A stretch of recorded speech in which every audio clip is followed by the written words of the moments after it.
Ini Pak judul yang saya angkat pada saat penyusunan rancangan aktualisasi kemarin, meningkatkan keaktifan pembelajaran luring luar jaringan mata pelajaran bahasa Indonesia melalui metode door to door pada siswa kelas 8B SMP Negeri 27 Buton, Kabupaten Buton. Jadi mengapa saya ambil di kelas 8B? Karena ini adalah sasaran perwalian saya. Jadi mungkin menurut saya ini lebih fokus untuk melihat bagaimana keaktifan pembelajaran perwalian saya.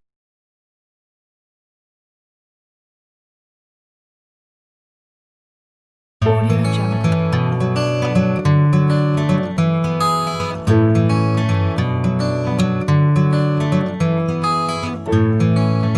Audio Jungle.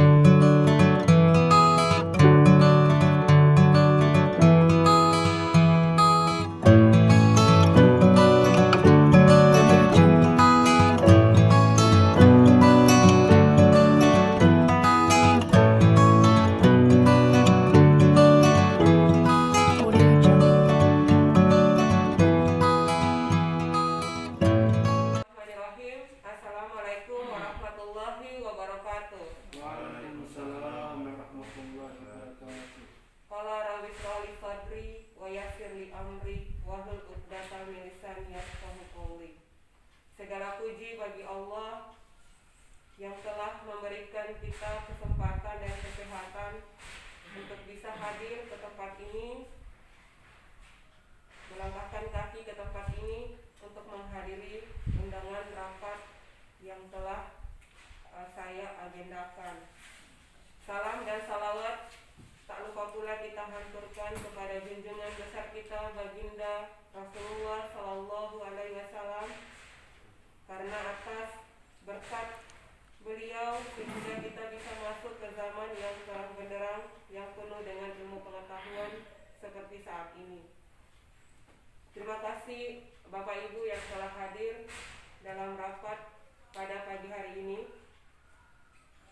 Adapun agenda rapat pada hari ini yaitu membahas tentang habituasi atau aktualisasi yang telah kami rancang pada kegiatan laksar tanggal 15 Juli yang lalu sampai dengan tanggal 4 Agustus. Adapun judul rancangan aktualisasi yang telah saya angkat dan disetujui oleh coach, mentor, dan penguji adalah meningkatkan keaktifan pembelajaran luar jaringan mata pelajaran bahasa Indonesia melalui metode door to door pada siswa kelas 8B SMP Negeri 27 Buton, Kabupaten Buton. Mengapa judul ini saya rasa sangat penting dan urgen saya angkat? Karena menurut saya di daerah sekolah kita ini akses internetnya masih sangat minim. Selain itu, siswa juga untuk fasilitas teknologi seperti HP Android, laptop, dan lain-lain itu juga masih sangat minim. Hampir tidak semua siswa memilikinya. Oleh karena itu, bagaimana caranya agar pembelajaran ini menjadi aktif?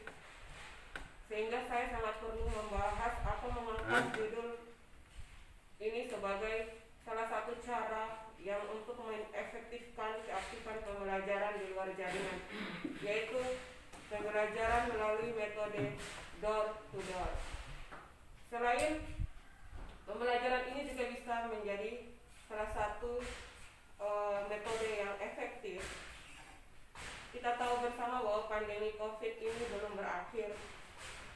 Pandemi ini masih menjadi momok yang menakutkan bagi masyarakat, terlebih pada dunia pendidikan. Sehingga kegiatan belajar yang membentuk kelompok-kelompok itu sangat tidak disarankan oleh pemerintah daerah.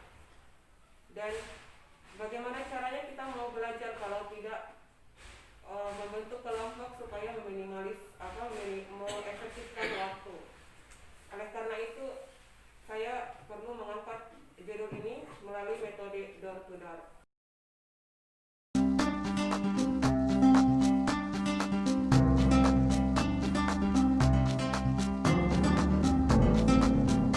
Audio Jungle.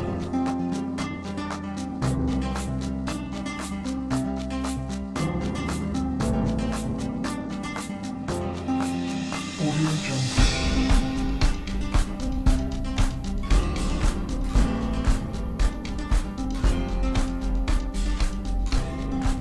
Audio Jungle.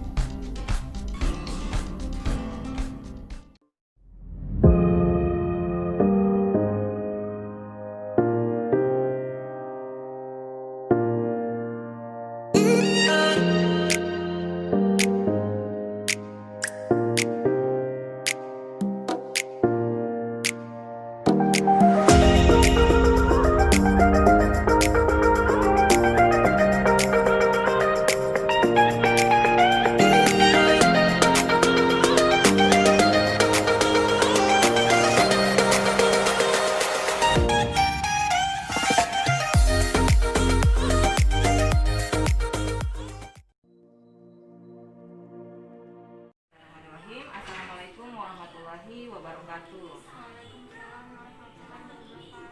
Sebelum kita mulai pembelajaran kita hari ini, kita berdoa dulu ya. Berdoa dimulai. Berdoa selesai. Ya, jadi ini adalah pertemuan pertama kita. Materi awal kita itu ada di halaman 1 ya. Tapi sebelum kita masuk materi, Ibu akan menjelaskan dulu tujuan pembelajaran kita. Jadi tujuan pembelajaran kita itu yang pertama adalah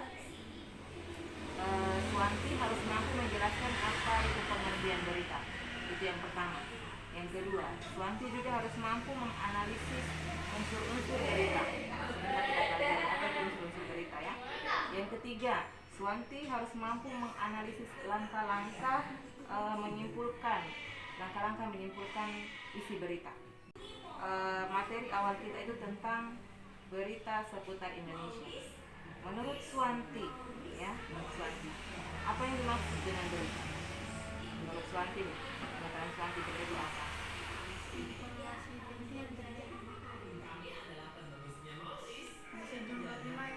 Informasi penting terjadi di sejumlah wilayah. Ya.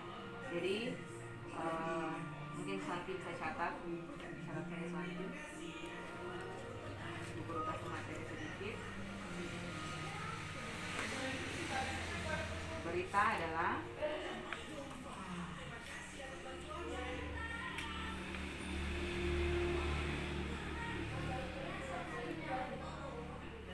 berita selesai di belakang. Berita adalah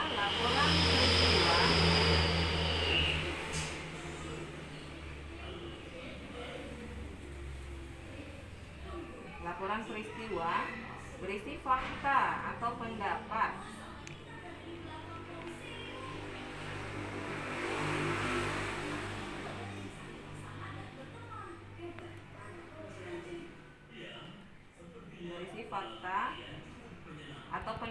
dalam kurung opini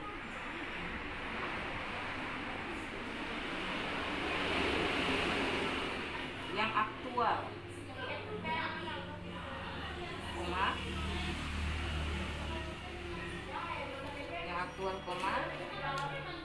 menarik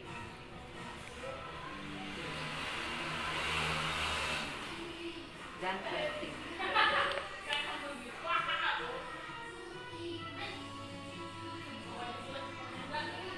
Ya, jadi tujuan kita tadi kan pertama, Suwanti harus bisa menjelaskan pengertian berita. Jadi berita sudah tahu pengertiannya ya. Berita adalah laporan peristiwa yang berisi fakta. Fakta itu apa? Yang sesuai dengan keadaan sebenarnya. Berisi fakta atau pendapat. Kalau pendapat biasa disebut dengan opini. Yang aktual. Apa itu aktual? Aktual. Beda aktual, beda menarik. Yang aktual itu adalah masih hangat diperbincangkan di masyarakat. Yang bersifat aktual, menarik dan penting. Ya, jadi itu adalah pengertian berita. Kemudian unsur-unsur berita. Unsur-unsur berita itu ada dalam buku paket kita halaman 3. ya. Di dalam buku praktek kita halaman 3 itu ada unsur-unsur berita biasa dirumuskan dalam 5W tambah 1H. 5W tambah 1H. Itu dalam bahasa Inggrisnya. Ya. 5W itu adalah what, apa. Kemudian who, siapa. Kemudian where, di mana. Kemudian when, kapan. Why, mengapa. Dan how, bagaimana. Kalau di dalam bahasa Indonesia kan itu biasa disingkat dengan adik Simba. Apa saja itu adik Simba? Apa? Siapa? Adik. Adik. Apa? Di Mana? Kapan? Siapa? Siapa? Mengapa dan bagaimana. Jadi itu unsur-unsur berita ya. Jadi apa yang sedang terjadi dalam berita itu. Kemudian di mana kejadiannya. Kalau di mana berarti menanyakan letaknya atau lokasinya ada di mana. Bisa di rumah, bisa di jalan, bisa di sekolah, bisa di Jakarta, bisa di Galanti dan lain-lain. Adik K. Kapan? Kapan itu berarti menyatakan waktu. Bisa jam, bisa hari, bisa bulan, bisa tahun, bisa kemarin, bisa sekarang, hari ini, besok, lusa dan seterusnya. Ya. Adik Simba, sinya, siapa? Kalau siapa berarti pelaku. Ya, pelakunya siapa? Adik Simba, M, mengapa? Mengapa bisa terjadi? Berarti jawabannya karena. Ya, karena apa? Mengapa kecelakaan itu bisa terjadi? Karena supirnya mengantuk, misalkan gitu ya. Kemudian bagaimana? Simba, bagaimana? Bagaimana kejadiannya? Berarti diceritakanlah proses peristiwa itu dalam berita. Misalkan bagaimana kejadiannya, maka diceritakan mula-mula supirnya. Ada yang mau ditanyakan? Ya, ada. Jadi ibu guru kasih tugasnya nanti dikerjakan ya di rumah. Setelah itu minggu depan ibu guru. Jadi tugasnya petunjuk pengerjaan. Bacalah teks berita di bawah ini. Jadi kamu baca teks berita ini sampai selesai ya. Setelah itu identifikasi unsur-unsur berita, unsur-unsurnya. Peristiwa apa yang sedang terjadi? Berarti kamu baca di sini kejadian apa yang ada dalam peristiwa berita ini, ya. Kemudian di mana peristiwa tersebut terjadi? Kamu cari di mana yang menyatakan tempat, ya. Kemudian kapan peristiwa tersebut terjadi? Berarti waktunya, ya, kapan dalam berita ini. Siapa yang terlibat? Siapa berarti oknumnya atau orangnya atau pelakunya, ya. Kemudian mengapa peristiwa itu terjadi? Berarti jawabannya karena apa, ya, di dalam sini ya. Dibaca bagaimana proses terjadinya. Jadi kamu jelaskan sesuai dengan apa yang ada dalam isi berita. Oke? Setelah itu menyimpulkan isi berita. Simpulkan isi berita itu berdasarkan adik Simba ini ya. Kamu gabungkan menjadi sebuah paragraf, maka kamu tulis di dalam sini ya. Oke, bisa? Ada yang mau ditanyakan? Ya, sudah ditanyakan, kalau gitu diakhiri dengan ucapan wassalamualaikum warahmatullahi wabarakatuh.